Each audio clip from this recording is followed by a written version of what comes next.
So ayun na nga guys, kain muna tayo. Pahinga konti katapos ko lang maglinis dyan.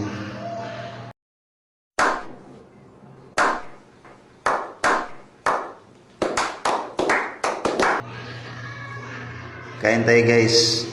Lipat pala kami ng bahay ngayon dahil may nakita akong mas maluwang na kwarto. Nakasya kami dahil yung inuupahan namin parehas lang din ang bayad nito, mas malaki pa to, kaya lipat na lang kami, pero malapit lang to sa nirerentahan namin, kaya madaling hakutin yung mga gamit pag lipat namin bukas.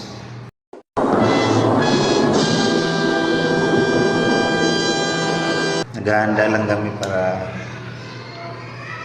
may transfer na mga gamit.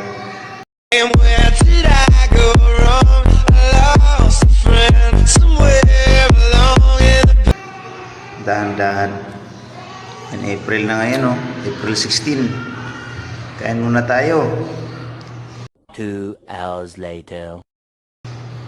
Napagod ka kalinis. Dami alikabok. Tsaga tayo guys sa ganitong buhay dahil may pangarap tayo sa buhay. Sa mga lumalaban ng patas dyan,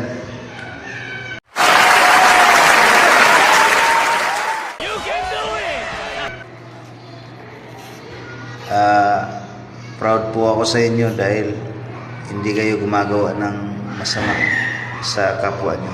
Salamat guys.